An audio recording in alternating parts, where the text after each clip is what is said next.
Money printing causes long-term economic instability through distorted price mechanisms. Bitcoin fixes this by having a fixed monetary supply that is predictable, impossible to change, and ultimately capped at 21 million units. Debasing money induces moral hazard and thereby inferior products. If prices go up, you can either compromise on the quality of your products or your sale price goes up. And many choose the former. Bitcoin fixes this by being honest money.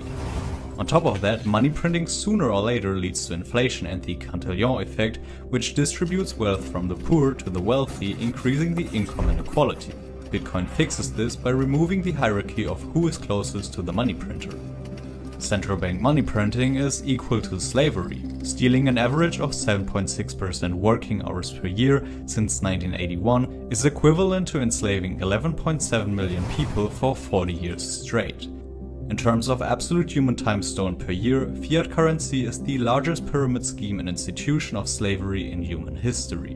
Bitcoin fixes this by eliminating the money printer and giving no one control of the monetary supply. In 2008, zombie companies got bailed out during the financial crisis.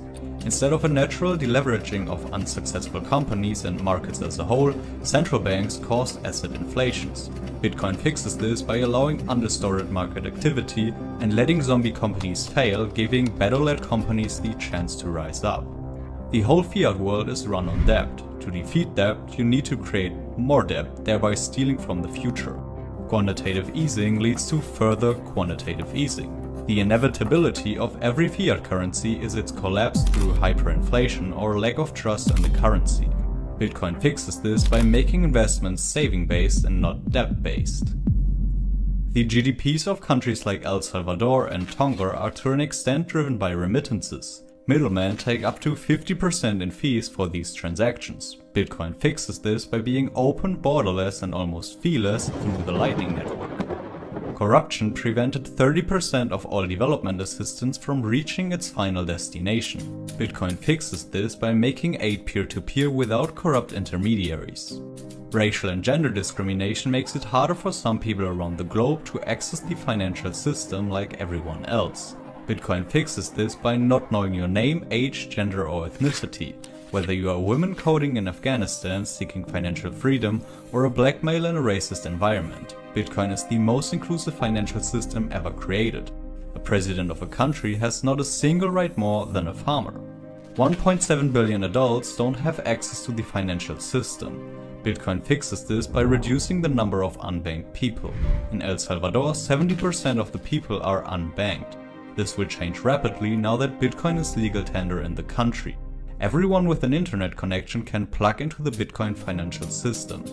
Freedom protesters in Belarus, Nigeria, and Hong Kong had their bank accounts frozen and their funds seized.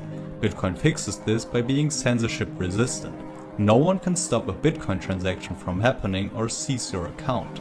A huge percentage of energy gets stranded, which means it can't be easily stored, transported, or used by society. Bitcoin fixes this by being an energy buyer of last resort, leading to faster infrastructure refinancing and incentivizing green energy. Bitcoin clearly has many parallel narratives moving forward. A store of value, inflation hedge, and uncorrelated financial asset, censorship-resistant money, a cheap and open payment system through the Lightning Network, a world reserve currency, a world reserve asset, or a first layer of a truly decentralized financial system. There is not one single simple vision. Some people are in it for number go up, others are in it to free the world of slave drivers and authoritarians. And this is how it should be. Bitcoin has no ruler, leader, or governance. It's a decentralized network that everyone can use for whatever they want, and also build on top of it. Bitcoin is many in one. It's the evolution of gold, the previously best money the world had ever seen, and the revolution of fiat. This is money that is software. If there's something that's missing, just build it. People are beginning to notice that this is something more than what they are told. Bitcoin changes absolutely everything.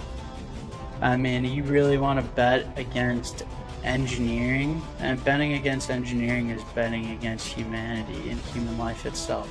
I want everyone to please start learning about a new financial system. This system is called Bitcoin. It was created for this very purpose.